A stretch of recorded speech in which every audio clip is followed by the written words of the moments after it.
ook wat vragen. We zijn al eens eerder heen geweest. Dat het zo kennen. En toen wordt er niet meer stoes. Ja. En het huis intrigeert me enorm. Oké. Want, nou ja, het is toch nog redelijk bescheiden. Maar als ze dan verder gaan kijken, dan zien ze het de glaskunst. Ja. En leuke tuin trouwens. En dan op een gegeven moment door nog een huisje met een deur erin. Ja. En dat vond ik zo mysterieus. Heb je ook in de tuin zelf gekeken? Nee. Je wilt je bed kijken? Ja. Ja, goed. Nieuwsgierig als we zien. Ja, dat mag. Weet je trouwens welk programma dat we ongeveer... Nee. Nee? Oh, dat mag ook niks doen. Nee? Oh, heerlijk. Daar halen we van. Oh, kijk.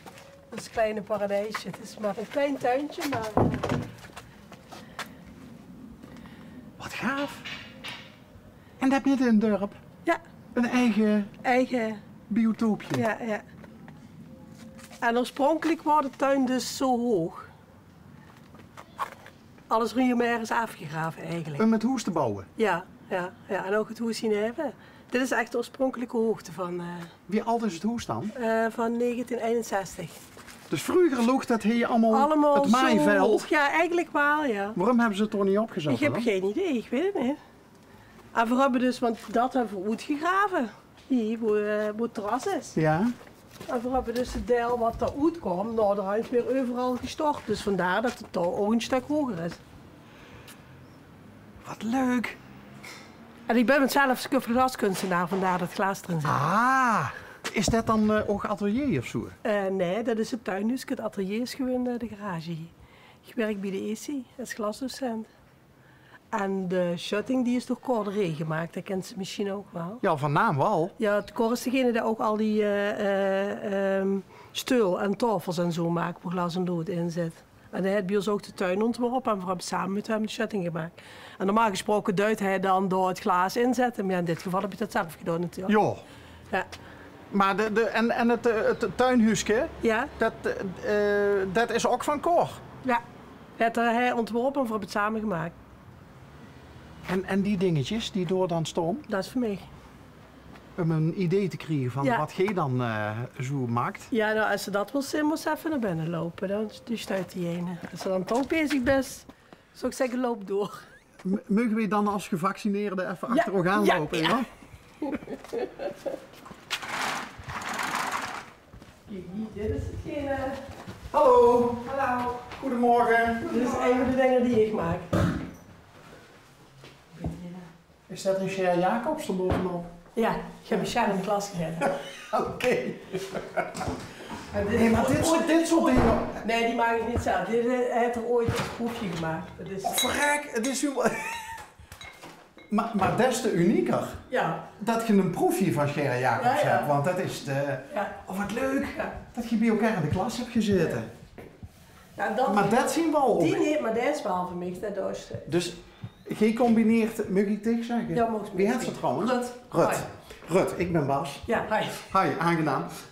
Dit combineerscheer, tenminste, of is dat geen... Oh nee, dat is hout. Nee, het onderstuk is hout in dat geval. Ja. Het is oorspronkelijk blank glas. Dat doe ik schilderen. Ik brandschilderen, zoals oorspronkelijk de gebrandschilderde ramen gemaakt werden. En dat wordt met een applicatietechniek op een onderplaat geliemd. En dat is de manier waarop ik werk, wat echt heel kenmerkend is voor mijn soort werk. Dit combineersglaasgeer met andere materialen. Ja, Want we moeten het weer met metaal. Ja. En deze is dus met hout, maar ik heb er ook met brons, ik heb er ook met ijzer, ik heb er ook die gewoon in een raam zitten. Is dat ook een uitdaging voor dich om te kijken of ze het een met het ander kan combineren? Ja, en ik ben altijd op zoek naar losse stukjes, losse dingen die ik vind die iets van een helderheid of een transparantie hebben. En die zijn dan de basis voor de werkstukken die ik maak. Dus als we dan toch binnen zijn, Ja. door. Overal staat Overal hij. staat van alles. Hier staat nog een kleintje wat voor mij is. Dat is van degene die hier staat, is van Rini Ronkers. Dat kent ze misschien ook, woont in Zwalmen. Nee, Een collegaatje van mij. maar wel enorm leuk. Ze begint bij de tuin, staan ze bij de binnen. Ja, het gebeurt als dukken. met onze spontane ontmoetingen. Ja. Het is, ja, de hels ook van kleur. Ja.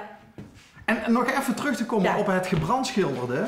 Voor mensen die niet weten wie dat gaat, de beschilders dan glaas en gaat het dan opnieuw de oven in? Ja, het gaat de oven in. Dus je hebt gewoon vensterglaas, doodnormaal vensterglaas. Dan hebben ze pigment, dat is een poeier. Dat duist ze aanmaken met een medium, afhankelijk van wat ze duisteren met. Waarmee dat ze dan aanmaken? Met water, met azijn, met olie, ligt net eraan wat ik aan het doen ben. En vervolgens gaat het op 600 graden in de oven. Eigen oven? Ja. Ja? Die staat niet in de keuken, neem ik aan. Wacht, loop zo even boete omlopen, dat is makkelijker, want ik heb daar de deur op. Ik wil eigenlijk naar de auto willen draaien om ja, ik zoek het. weg te brengen. Dit staat nou nog steeds open, hè, de auto? Het is een deur, dus dat kan. Oké. Hier in Heur kent ze veilig over straat. Ja, ik kent ze veilig over straat. De werkplaats. Het is een beetje een zooitje, maar... Ja, maar dat huurt. De werkplaats van een kunstenaar moet eigenlijk wel een beetje... Dit is een glaasoven, dit is een anderzoet en een keramiekoven. Een keramiekoven is hoog, omdat ze er echt grote dingen in wil maken. En de glaasoven is plat, omdat ik overal dezelfde temperatuur wil hebben. Omdat bij glaas, kijk, bij glaas kan het 5 graden verschil echt heel veel zijn. Dan is het verder doorgesmolten of net anders van kleur, of dat soort zaken. Hoe dik gebeurt het dat nog? Dat er wel eens iets uitkomt dat ze denkt van... Nee. Of ik ben echt aan het experimenteren, dan weet ik het. Okay. Maar verder, ik kan echt bepalen wat ik maak. Ja. Dus als ook iemand gehad heeft wat kapot gegaan is, kan ik het altijd nog maken.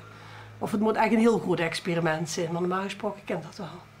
Nou weet ik dat voorheen koningin Beatrix en tegenwoordig prinses, dat hij ooit in Limburg schilderles heeft gehad en dat het een kunstliefhebber is. Ja. Zie ik die dan door? Ik zie die toch niet door met iets van dik in de hand staan? Ja. Oh. Ja. Ik weet niet meer precies hoe lang het geleden is. Het is al meer dan 10 jaar geleden. Dan hebben ze het Anja-fonds, het Werner Cultuurfonds, daar hebben ze toch de loterie van elk jaar. Ja. En die hebben jarenlang een Limburgse kunstenaar gehad die een Anja maakte. En ik ben de laatste geweest die dat gedaan heeft. En ik heb die Anja, die is ook goed gereikt in Beatrix. Dus dat is een jaar of 10, 12 geleden geweest dat ik die gemaakt heb. 50 stuks in houten kisten, die zijn toen voluit. En ik maak ze nog steeds, want ze deden ze nog altijd uit als... dit is in november altijd in de prijs. Ik weet even niet meer precies welke is. Dat werd ook uitgereikt en immers de Limburgs gezien gaat veel cultuur betekend heeft. Ik weet even niet meer bij het laatste jaar gehad heeft. Die kregen elk jaar de Anja. Wat grappig dat ze hem... Dat ze dat nu tegen kunnen zien, ja. Ja, maar dat ze hem ook nog steeds maakt. Ja. Dat is toch, fantastisch? Puur een lijn voor het Bernhard Fonds. Het is echt exclusief voor hem. Hebben ze hem persoonlijk overhandigd? Nee, dat mag niet. Hé? Sonja. Ja. Nee, dus ik heb alleen de foto's. Die hebben toen van het Prins Bernhard Fonds een lunch gehad met haar en toen hebben ze hem uitgereikt. Oké.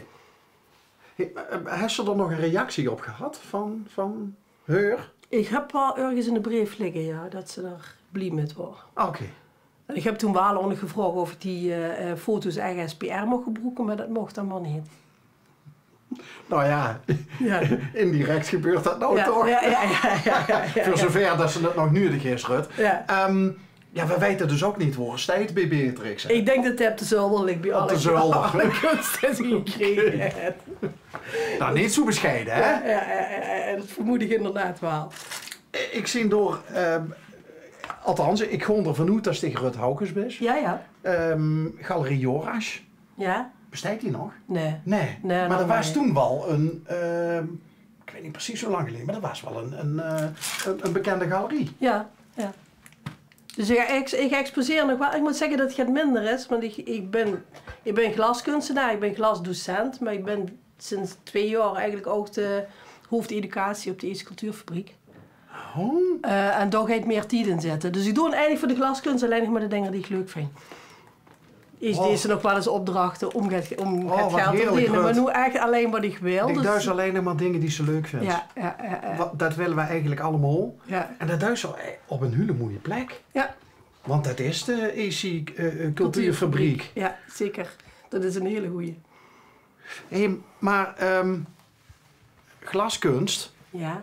Ik ben glasdocent. Ja. Is dat, vinden studenten dat tegenwoordig nog hip, glaskunst? We geven glasles eigenlijk voor de amateurs. Ja? En dat zijn meestal het ouder. Voor kinderen is dat gaat lastig, maar meer omdat de techniek heel erg lastig is. Het is een van de best lopende afdelingen die we op de ESI hebben. Er wordt 6 keer in de week lesgegeven. We doen glas en lood, we doen brandschilderen, we doen fusen, we doen eigenlijk alles wat met koud glas gebeurt. Glas gaat de oven in, de oven duidt zijn werk en komt op een koude hoed. We doen dus niet glas blazen en glas gieten. Ik heb nog een paar collega's die ook pas de ver doen, dus het is echt mallen maken voor ze glazen in Duits. Ik heb een collega die heel goed is in graveren. Er gebeurt dus echt heel veel met. Verder hebben we samenwerking met de kunstacademie Maastricht. Als er een student is die met glas wil doen, dan komen die naar ons toe en die komen dan bij ons dingen doen.